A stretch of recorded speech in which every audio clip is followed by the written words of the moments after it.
Um, so first of all, welcome everyone to this session, this panel session that we have today about wildfire prevention and planning. This is a topic that is that's very pertinent to our to Carmel Valley and Monterey County, and it's personal to me as well because I live and have property in Carmel Valley Village. So I hope that we get a lot of attendance and we can share this recording after it's completed to deliver this information to folks who weren't able to make it. And I hope that everyone's been enjoying California Wildlife Day as well. And if I didn't say before, my name's Abby Bean, and I'm the Executive Director of the Carmel Watershed, Carmel River Watershed Conservancy. And we also have our president on today as well, Lauren Latondra. And I'm going to be your host. I feel very lucky that we have so many experts that were able to join us on this panel today, and really appreciative that you took the time out of your Saturday to do this for us. I want to give you a few reminders. The presentation is being recorded.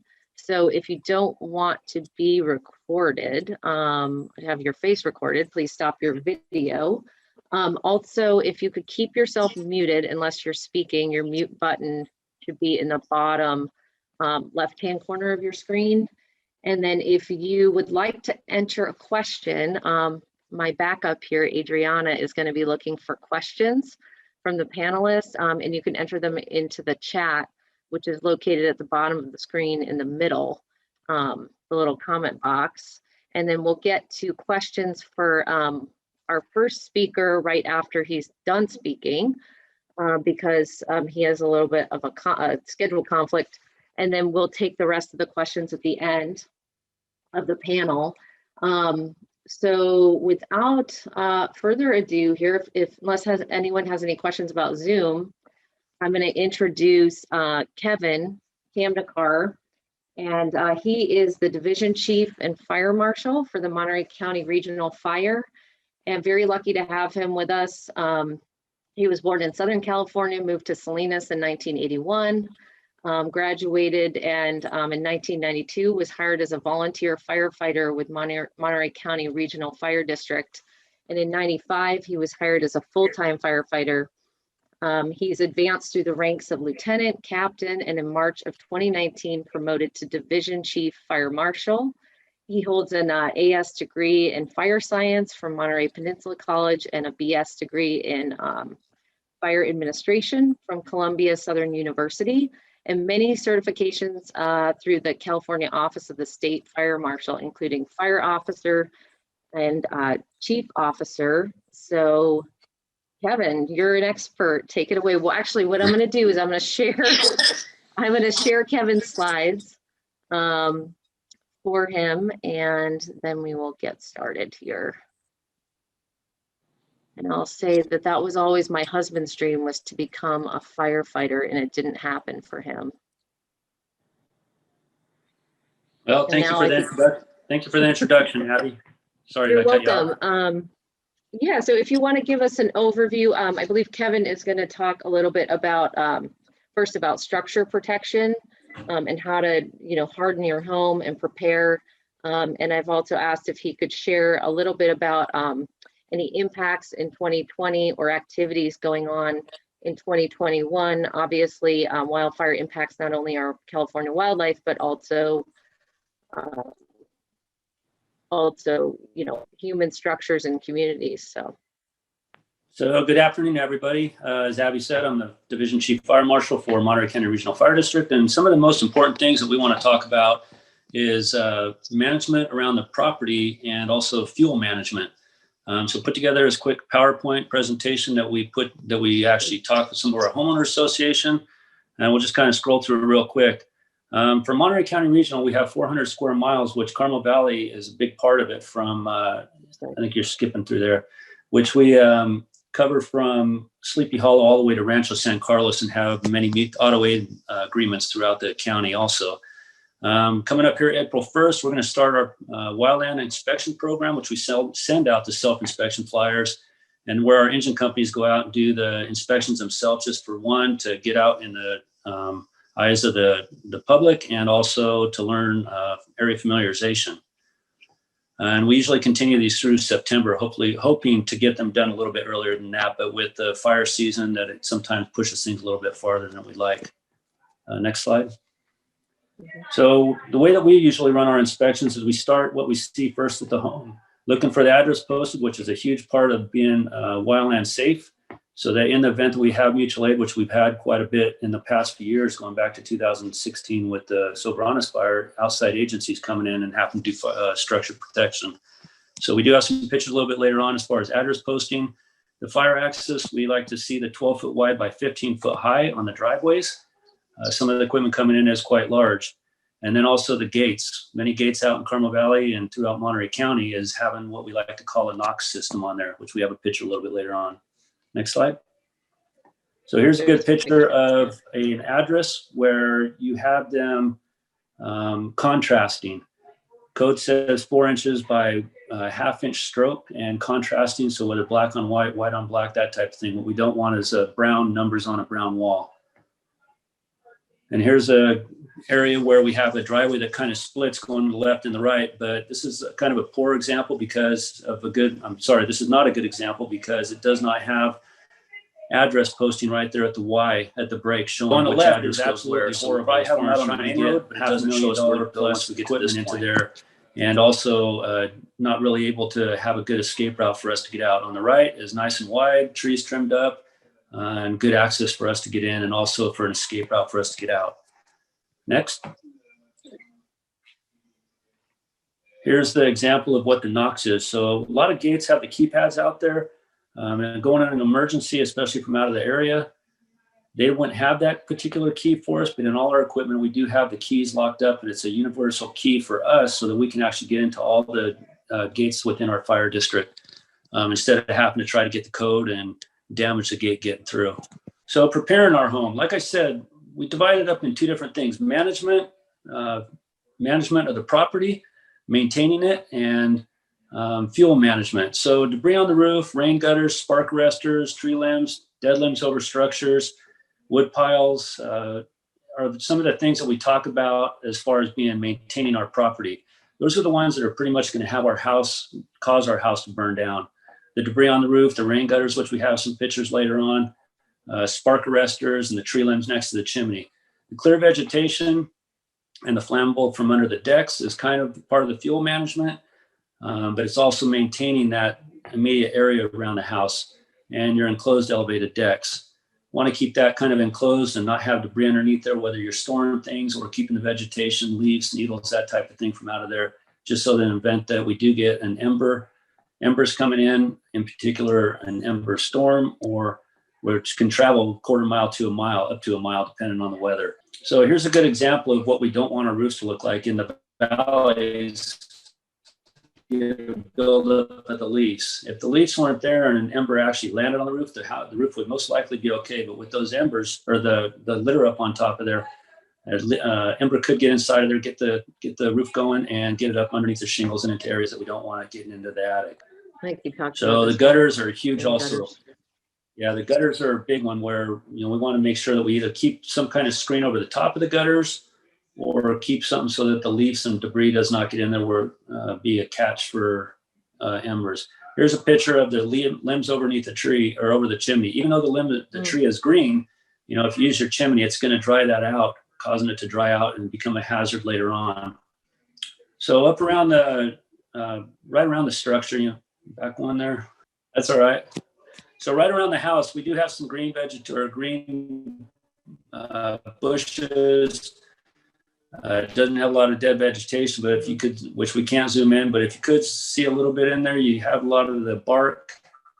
You have some of the oak tree leaves, the needles, things like that. That's where when we get the embers underneath the siding of that, or catch some of the other dead vegetation in there, that'll get into areas that we don't want on the structure. So right now it's not code yet, but looking around 2023 is when there's going to be a 0 to 5. That's going to be the ember-free zone. That's going to have to be in all houses in California in the WUI area, Wildland Urban Interface, where there's going to have to be the no vegetation, no bark. It's going to have to be the DG, the concrete, the rocks, pure plain dirt, things like that. But that's not coming until 2023. So here's a good area of the 100-foot defensible space for this property that was saved during a vegetation fire. The first 30 feet from the 0 to 30 around the house, you see the nice lean and green. It's where no dead vegetation, you don't have any of the dead grasses, you've got green grasses, you've got your succulents, your green plants, things like that around there. And then the next 70 feet, your 30 to 100 feet is going to be your fuel management that you can see on this property that kind of shows, which I think covers the next picture, which kind of shows, which slowed the fire down so it wouldn't get into that area up to close to the house. Okay. Yeah, here's your next 70 feet, which is breaking up that continuity of the vegetation, where if you have the brush, you want to break up that continuity. If you got a brush that's 2 foot tall, your next brush away would probably be 4 foot. We want to double the distance if it's on flat ground. Limit up trees 6 feet to prevent that ladder fuel from brush catching on fire and getting up into the trees. So this is just a good example of some of the problems that we do have out there when we do build houses up at the end of box canyons or certain type of canyons where we get that chimney effect. And the little picture on the right kind of shows you where we get all the heat going up. Well, that's one of our biggest problems, and where we might require or ask for people, and here's a picture of one, where we might ask people to go past that 100-foot mark. Just another picture of some canyons that create problems for residents when they do put the houses up on top of them. Not saying it's a totally bad thing, it's just got to be on top of it for fuel management to get that a little bit farther distance than 100 foot. So here's just some examples of doing the right thing the wrong way when we start mowing closer to summertime. And even right now, we've had a little bit of rain in Monterey County, but still not enough. And some of the vegetation out there is just not getting the moisture that it needs. So when we get in, we have had quite a few vegetation fires in Monterey County so far this year. So we always ask people mow before 10 when it's still a little bit, got some of the moisture on the ground, when it's not so hot. Spark arresters on the lawnmower, hot exhaust pipes, have a cell phone and a shovel in a way that you can actually swat out or help us out to try and knock the fire down if the grass does catch, which we get quite a few of them coming in summertime. So here's just some websites that I added on there. Of course, our website, mcrft.org. The readyforwildfire.org, which is put out by CAL FIRE. A PG&E one, the Firewise through Monterey County. Fire State Council of Monterey County, and then the firewise.org, which I think that Richard Bates will talk about a little bit later on. And that's myself. I'm the Division Chief Fire Marshal for Monterey County Regional Fire District, and that's the end of the presentation. All right, I think we have one question I've seen up here so far. Definitely before you go. So it was, if we could, you could talk a little bit about water capture systems. It says atmospheric water generators and water capture systems with water storage tanks, tanks, ponds, swimming pools, pondless waterfalls with storage, along with zone sprinklers on property and ridge of structures. So David, if you want to clarify any of that, go for it. In regards to the water storage, as far as if it's good for the homeowners, property owners themselves, or for the fire department, or what I'm not sure what they mean. Well, it's, I've seen it. I used to build log homes and stone homes up in Tahoe and the Sierras and the like, and for many years. And when I included zoning for water sprinklers, landscape zoning for one, and for two, when we'd put sprinklers on the ridges of homes, and you can nowadays you can turn those on and off either by the heat of the if it's over 120 degrees, they'll turn on automatically, or can also do it with your cell phone. You can turn on zone areas to water your landscaping. One thing, but it's something that prevent. If you can beautify with ponds or swimming pools or whatever for you guys to be able to dip into to put out fires in and around a house or what have you. Just having that kind of water available, and with these new atmospheric water generators, you can get 2,500 gallons a day. Put that into a storage tank. and that you guys could hook into, or you can just use for this sprinkler system, is something I just wanted to speak to and see what you have to say about that. So, yeah, it's a good question. So we do. I mean, our number one goal is to try and find a municipal water system that we know that we can count on. We don't know which homes actually have tanks on them, or where the tanks are, or how to access them. You know, if we see a swimming pool, we can put a trash pump in there and suck the water out and use it to fill our engines. But, you know, if we find pumps or a tank and they actually have a discharge on it, or an opening that we can use one of our adapters to hook on there and get the water out, of course, we'll always use the water that we can. The one thing that we don't like to do, though, is in the event of a wildland fire, is tie ourselves to anything that's going to create or slow us down from getting out if weather changes or the fires, you know, if the fire situation changes, we need to be able to get out. As far as sprinklers, you know, we never recommend anybody putting the sprinklers or having them. If it's a private water system, you know, we can't tell people not to do it, but what it does is it actually pulls the water away from us. So if we're there to fight the fire, you know, we want to put that water where we want to put it, and do the best job that we can to protect that house. A lot of times you put water on a roof and everything, it's going to shed off it. But, you know, you get the ember up underneath there. We've still seen houses that do burn down, even though they've had sprinklers on top of them. So we really don't like to have the sprinklers running, just because it does pull the water away from us, you know, and keeps us from using it the way that we want to use it.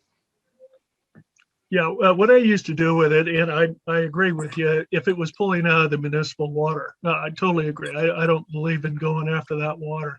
But, you know, yes, solar systems that run these atmospheric water generators, and that water goes into a pool or into a tank, underground or above ground tanks, it's not pulling from you guys. I agree. And then that way, if the homeowner is stuck or whatever, that homeowner can turn on sprinklers or use it with a hose or whatever to protect themselves if they can't get out. If they can't get, you know what I mean? They're stuck there and the water shut down or whatever the case, at least they would have access to their own water source like that, a bunch of it, to be able to protect themselves. So anyway, and it works also for just water in your landscape. You don't have to pay for water. You know, this is kind of a off the grid kind of thing. So anyway, there's a lot of systems you can do with that. They're starting to influx to put those kinds of systems, atmospheric water generators and water capture systems, not only in residential but commercial projects, aquariums, on and on. These atmospheric water generators are drinkable water. It's FDA approved. So there's, you know, it's all that. Swimming pools, you know, for commercial and all that stuff are using it for that. But it's more for you guys. I'm just speaking to that. I've seen it be a very good thing because you aren't pulling away from your water, which is good. Anyway. Thank We'll have to look into it and do a little research. Yeah, I can you. share that stuff with you. I think I sent you an email, Kevin, so we can discuss it later. Okay. Thank you. I am going to introduce Jamie Tuitele-Lewis next. He's the Forest Health Coordinator for the Resource Conservation District in Monterey County. He's got a lot of interesting information to share about prevention activities, fuel break projects, and that sort of thing happening in Carmel Valley and in the Big Sur region, and potentially even some thoughts about 2020, things upcoming in 2021. So I'm going to stop sharing these slides. Jamie, do you want to share your slides, or would you like me to share them? I'm going to try to share if you don't mind. So Okay. Give me a sec. Okay, go for it. And you've got about 10 minutes, and I'll give you a heads up when it's 10 minutes. Thank you, Abby, for the intro. My name's Jamie Tuitele-Lewis. Like she said, I work for the Resource Conservation District here in Monterey County. My title is Forest Health Coordinator, and I'm going to talk today about fuel breaks and fuel management work in Monterey County. Before we move on to the next slide, I just want to say what fuel breaks are real quick. They're treated areas of the landscape that slow down the spread of fire. They're usually placed in places like ridge tops or roads. They're strategic areas. They don't really stop fire. They slow it down, and they change the behavior of the wildfire. And this allows emergency personnel to get in there and have time to defend your homes, and also allow time for people to evacuate more safely. So they're not meant to stop a fire in its tracks. So we already have some existing fuel breaks in Monterey County. The big system of fuel breaks is in the Los Padres National Forest in the Big Sur area. It's a big system of them. These fuel breaks were put in a while ago, and they protect a lot of different areas of the Monterey County region. And that includes a lot of communities, including Carmel Valley, Big Sur, Kashawa, Jamesburg, Tassajara, all these little places around the Big Sur area and adjacent to them. It's also the area of the county where most of our wildfires originate and spread out of. So there's already that system there. And a couple years ago, CAL FIRE has a project called the 45-day projects they started, and they're installing new or refurbished fire breaks in some of the regions in Big Sur and outside of Big Sur, including Palo Colorado Road, the Palo Corona, White Rock area, Laurel Springs and Hennigson's Ridge, and even over in San Juan Canyon, which is more San Benito County. So this is an example of work being done on the Palo Corona White Rock fuel break. And this is Middledorf Preserve from Big Sur Land Trust. They're clearing out an area in the Redwood Canyon in that area right there. So that's an example of one of those fuel breaks right there. And then there's some other work that's going around as well that's being done by other agencies and groups. Recently, the Bureau of Land Management did a fuels treatment in Williams Hill area. The state parks has done a lot of prescribed burns in Point Lobos and Point Lobos Ranch and Andrew Malera, and they're going to continue to do them. There's also some other types of work that gets done, including things like the PG&E grants that the Fire Safe Council of Monterey County helps to manage. For example, in the community of Robles del Rio, they had some roadside vegetation work done. And the Los Padres National Forest has been recipient of 2 grants, one of them being the Landscape Restoration Partnership Grant, which is helping them maintain their large system of fuel breaks. I have a grant that we're managing at the RCD. It's called the Los Padres Strategic Community Fuel Break Collaborative. It's a mouthful. But it was a grant awarded to us last year. It is a big comprehensive grant that deals with a system of fuels treatments and fuel breaks, primarily in the Big Sur and Carmel Valley region. We have a lot of partners, including Santa Lucia Conservancy, the Forest Service, state parks, and a variety of private landowners. So there's going to be, in this grant, there's going to be fuels treatments done, fuel break maintenance, and creation. We're going to be implementing defensible space treatments, enhancing egress areas along the roadsides so people can safely get out of their community during a wildfire. There's going to be some prescribed fire treatments, and there's also going to be some noxious weed treatments done down in the Big Sur area. It's over 1,700 acres of treatments. And we've been doing the CEQA for that. Okay, and this is a map. Hopefully you can see some of that.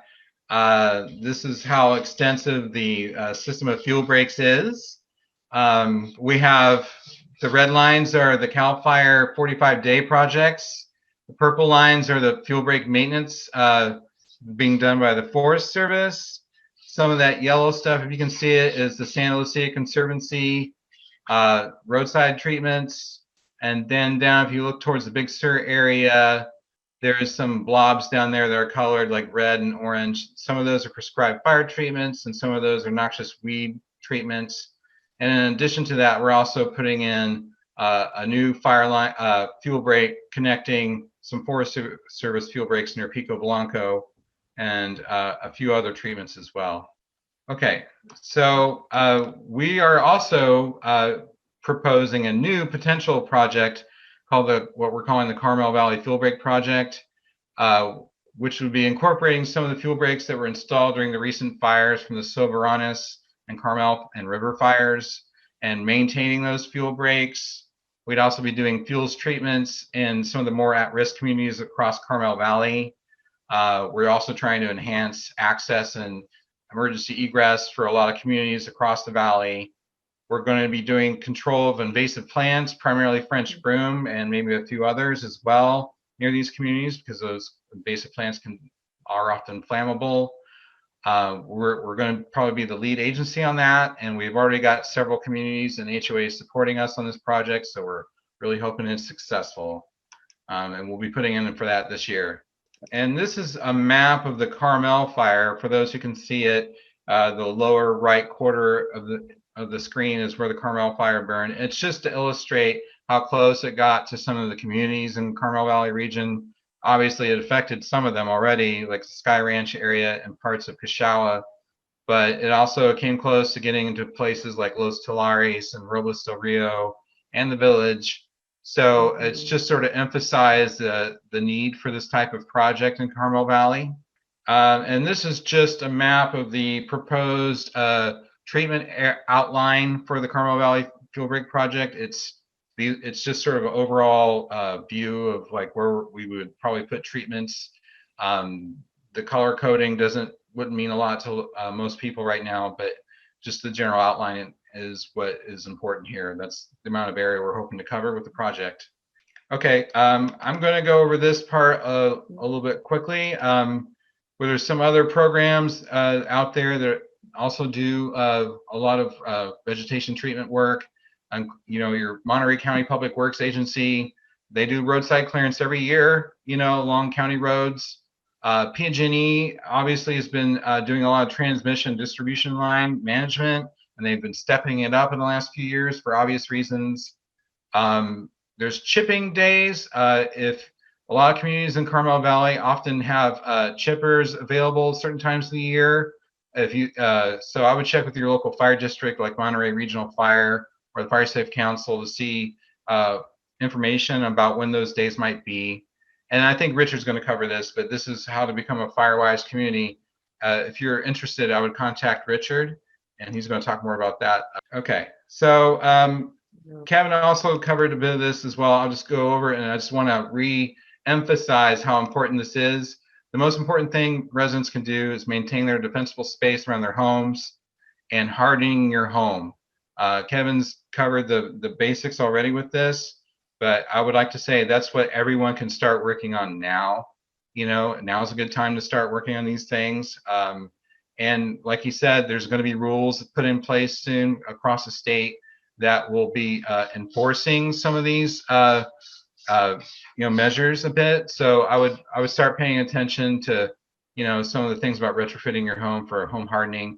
And I put some links for guides here, and hopefully when you download this, you can use these links for these are guides on home hardening typically. So the other thing is I also work with the NRCS, which is a USDA agency. They have a program called Environmental Quality Incentive Program. And that is a program that offers assistance for landowners who have, resources like forested stands or lakes or streams going through their property. And it helps pay for a portion of that management. So any issues you might be having, like with forest stand management, invasive plant control, erosion, the NRCS program can pay for a portion of that. And so if you're interested in getting some sort of assistance with these issues, and that includes fuels management, you can contact me and I can give you some more information on that. And that's all I have. My contact info is right there, jtlewis@rcdmonterey.org. And I'd like to thank everyone for spending their time listening to this talk. Christy Wyckoff is a deputy director at the Santa Lucia Conservancy in Carmel, where she directs the Conservancy's research and land management programs. And we've asked Christy to join us because she has a lot of expertise in managing these types of fuels, but also preserving native habitat in the process and using some best management practices. So thanks, Christy, for being with us. And I don't want to screw up your slides by me sharing them. Do you want to try? Or sure, I'll give it a go. All right. Well, I want to start off by thanking the coordinators of California Wildlife Day for including wildfire as a topic. As a wildlife biologist at a wildlife day, normally I get to talk about, the critters and all the cool things that we're doing with them. So it may feel a little weird that we're talking about this when we're supposed to be celebrating wildlife. But as Abby alluded to, what we do with our fuel management, how we address fire at the landscape level has a lot of impacts on the habitat and on our wildlife. And so we have been very thoughtful at the Conservancy and on the preserve where we work on how to coexist with fire, how to do fuel management and keep our communities safe while also protecting the resources. So I'm going to hit some very high level review of what we do and think about, and then also present some resources at the end. So, all right, let's see if I can get, all right. So just a little background on who the Conservancy is. We manage the lands of the Santa Lucia Preserve, which is a 20,000 acre conservation community or development that's located here in Carmel Valley. The property has incredible biodiversity, and so the fact that it went into this conservation model is really incredible. There's about 10,000 acres that are owned in fee by the Conservancy and are protected in perpetuity. And then we have 8,000 acres that have conservation easements over them, which are also protected in perpetuity. And then there's another up to 2,000 acres that could potentially somehow be developed in the future with homes. There's a golf course, there's some club amenities. We don't ever expect it to be all 2,000 acres, but that's the footprint that it could potentially be changed in the future. What that results in is we have a human community of 296 homes that are surrounded by a landscape that is 90+% protected. And we're located in a conservation landscape with other conserved lands near us and the Forest Service lands to the south. So it creates this incredible corridor for wildlife to move across and large scale landscape where we're thinking about watersheds and mountain ranges that are protected. But we also are located in the WUI, the wildland urban interface. And so there's a little bit of a tension that exists between living in these areas and conserving the land and making sure that both the wild communities and the human communities can coexist successfully. So my talk, I had said living in a firescape. So the question is, what is a firescape? And what I call a firescape, and what we consider it, is a landscape that has been shaped by fire. So the plants and the animals in California, and especially in the Santa Lucia Range, are adapted to fire. And many of them actually even thrive with fire. And it can be very scary to humans, but nature is extremely resilient. And so fire is an important part of our system and something that we are starting to reframe our understanding of. And one of the principles behind why our native wildlife and plants are so adapted is that they actually do really well with light level disturbance regimes. So that would have been low intensity fire historically, and we're hoping that we can bring some of that back. And also grazing animals. So we would have had elk and pronghorn, probably 10 times more deer than we have today, which I know is really hard to wrap your head around. You would have had lots more insects that would come through and eat the grass. You'd even have some birds like tricolored blackbirds, one of the species we work with. Imagine millions of tricolored blackbirds swooping into a grassland and coming through and foraging like a bunch of chickens looking for bugs. Those are all disturbance processes, and they would have shaped how the land changed year in and year out. So we think a lot about how do we mimic those processes, because unfortunately we've lost a number of them. So if we want to mimic them, we need to think like fire, and we need to bring some disturbance into the system again. So I'm going to hit 5 big themes right now. So the first one is that coexisting with fire requires us to think from the structure out. Focus on the most important things, life and property, and then nature. And if we do the life and property well, nature will do fine. Second, we want to mimic low intensity fire. So this is the idea of bringing some sort of disturbance back into the system and letting nature have some space to breathe. Third, when we're thinking about placing our homes in these landscapes or adapting our communities to fire, we need to think about it as a permeable landscape, and I'll explain more about that. Resilient ecosystems, healthy landscapes, they recover really quickly. So thinking about how do we focus on our structures and then support healthy ecosystems out beyond our lands in the wildlands so that when fire comes through, these lands can recover quickly. And then lastly, while fire is absolutely the challenge and can be extremely scary, it is also the answer in some cases. So I'm going to build off of what Kevin was talking about and what Jamie highlighted, and the idea that the best thing you can do for conserving wildlife is to focus on your house, to think about making your home ignition proof. You want to do that 5-foot non-combustible zone around your house. It'll be required in a couple years, so you might as well get ahead of the curve and have your home safe for the next fire season. You want to remove any weeds, clear any dead materials out to 100 feet away from your home. You should be mowing your grass, that lovely annual non-native grass that grows all over the state. Go out and mow it and keep it at 4 inches out to 30 feet of your home. But if you go a little farther, there's nothing wrong with that, up to 100 feet again, or to your property line. Going through and limbing your trees up is really important, but you don't need to overdo it. You don't need to take the leaning branches, the kneeling branches of your coast live oak. Those are fine. You want to remove the little branches. So branches that are 3 inches across and under 8 feet high, those ones should go, but you can leave the big ones. They're not going to burn quickly if you've done all your other work.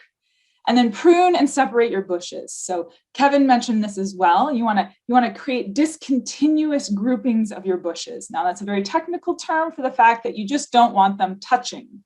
And then if one of them catches on fire, it won't catch the other one on fire quite as easily, giving firefighters an opportunity to help respond to the incident. Mimic fire. So as you're doing this work around your home and on your lot, think about what a low intensity fire would do. It'd come through and it'd burn the really little light stuff quickly. And as long as it didn't have a lot to build up heat, it would move through and your trees would be fine. So leave your trees. A fire, a normal low intensity fire would leave your trees. Leave your trees. They're really good for keeping your property cool, keeping the moisture content up, and preventing the brush from growing back too quickly.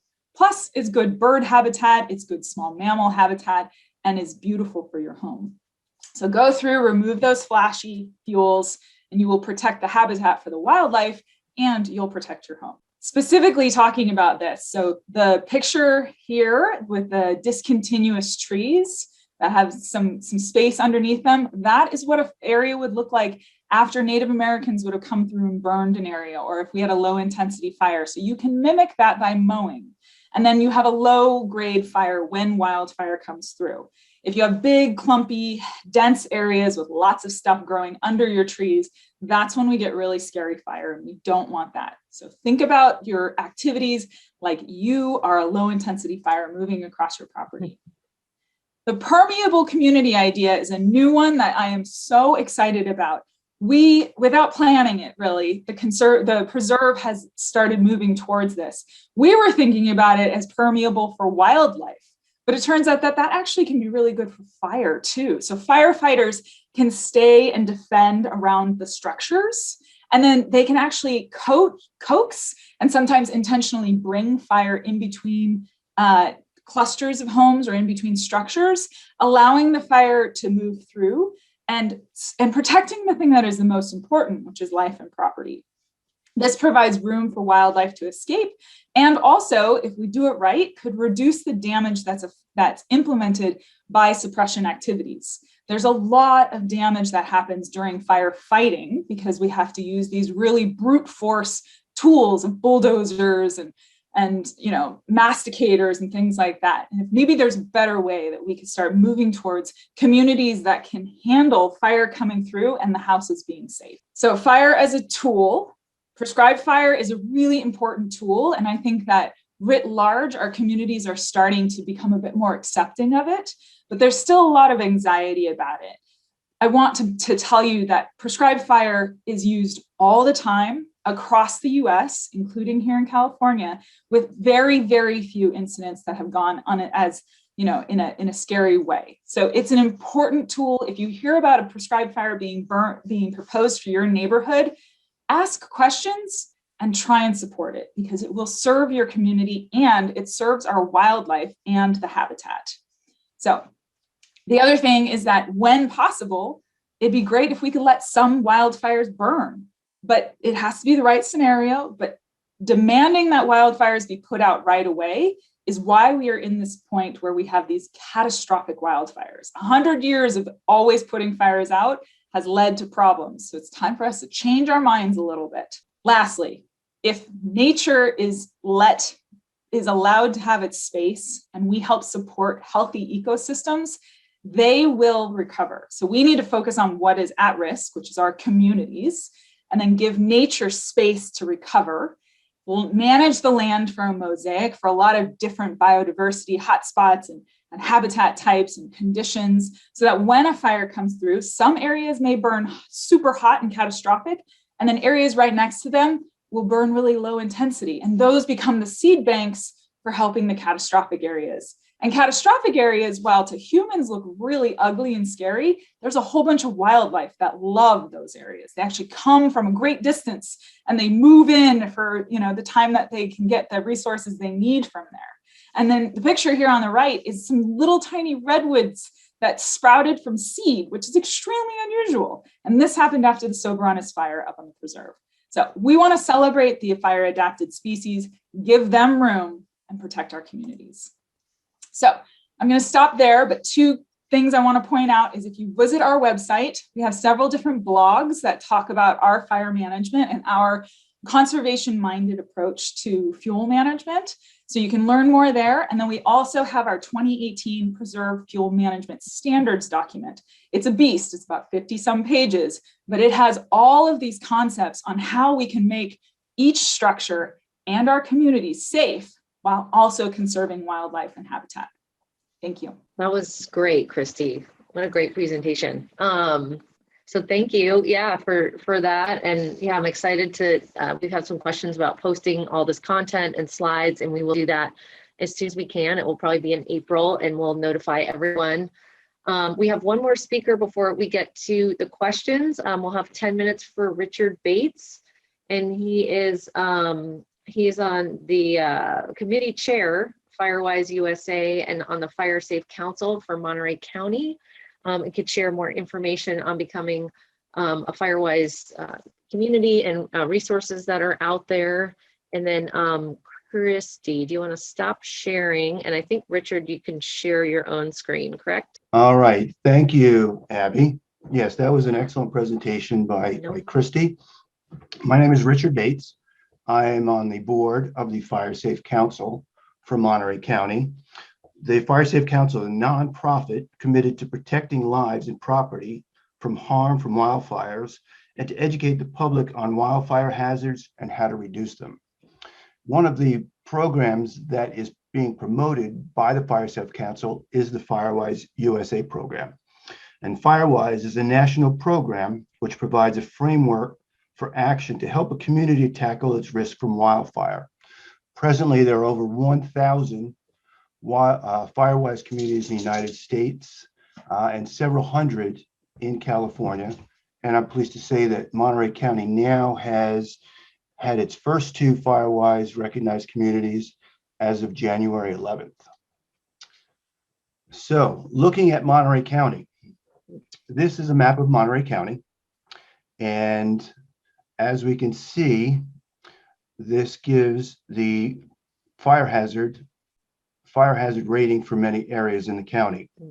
Area 3 is Carmel Valley, which is also the Monterey County Regional Fire District. And there are other districts in here that are going to be part of an upcoming Monterey County-wide chipping program, which is being sponsored by the Fire Safe Council. So for any of you that are in any of these fire districts, if you would like more information or would like to participate in the Monterey County Multi-Community Chipping Grant, please contact the Fire Safe Council, and I'll have contact information that in a little bit. The reality of the situation is that we live in a high fire danger region. We've got forests everywhere around us. Our dry spells are getting longer. And as we're seeing in the news, we no longer have a fire season. Fires and ignitions can occur at any time from both lightning and from human causes. And wildfire could also approach the community from any direction. We've all seen an ember blizzard when we see pictures like this of firefighters battling a wildfire. And these embers can blow for up to several miles from a fire front.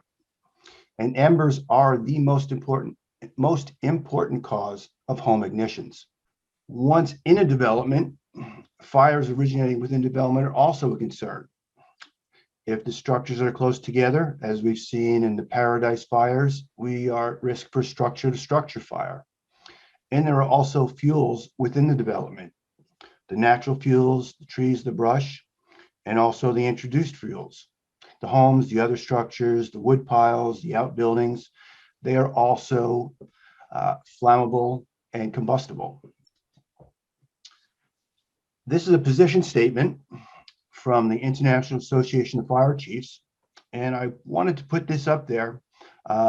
Christy touched on it, and Kevin touched on it, and the reality is that when there is an event, resources are stretched thin, and as Christy mentioned, wildfires are part of the natural ecosystem.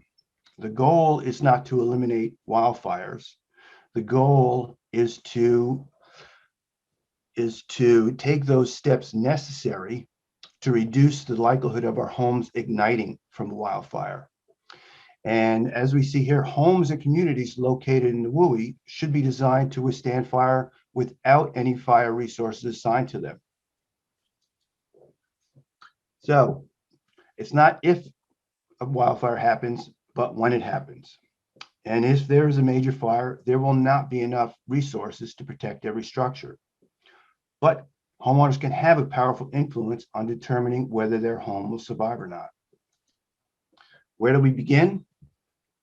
As recommended by the Board of Forestry, reducing wildfire risk to habitable structures in the WUI, the most effective way is by creating effective dispensable space, and preferably on a community-wide scale. What is defensible space? Defensible space is to be thought of as a buffer that you create around your home to reduce the intensity of an approaching wildfire. And we saw this with Kevin's presentation. By eliminating combustible materials and vegetation that might ignite and spread to your home. This also creates a safer space to aid in your evacuation and allows firefighters to safely protect your home if and when they arrive on scene. Why community-wide? Well, the simple fact of the matter is that if your neighbor is within 100 feet of your home, their defensible space becomes your defensible space, and vice versa, yours becomes theirs. So the goal is creating overlapping ignition resistant zones around each home. And then those overlapping ignition resistant zones of each home then unite to create an ignition resistant neighborhood. So what is Firewise? Firewise is a self-directed self-help program to make fire safety improvements within development. It's a volunteer program. Each community with a minimum of 8 residents or dwellings with a maximum of 2,500 would first form a board or a committee, conduct a community wildfire assessment, and then prepare an action plan, what that community is going to do about their wildfire risk. So it starts with a community evaluation. Those neighbors from the neighborhood looking to find both the strengths and weaknesses of their community, and there is assistance from fire professionals, such as we've readily had from Kevin Kamnikar. It also helps the community gain insights into where their community risks are. And then the findings from that wildfire risk assessment allow you as the community members to decide what you're going to do about it, and laying out a multi-year hazard mitigation plan to take steps to get the community involved to create those safe zones around each home. So the goals of the Firewise USA are work towards reduced fire risks, develop projects to create a more fire-resistant, fire-tolerant neighborhood, and reduce hazards to both you and your property. Improve awareness of fire safety issues and good practices. And one of the key aspects of the Firewise USA program is education. There is an annual education event that is required of the program. And that can take the shape of a Firewise Day, Community Wildfire Preparedness Day. It can be a chipping program. It can be a walk through the neighborhood with your neighbors to see where those areas that need attention are. And then once that is conducted, the application is submitted online at the Firewise portal. To maintain certification within Firewise, very similar activities.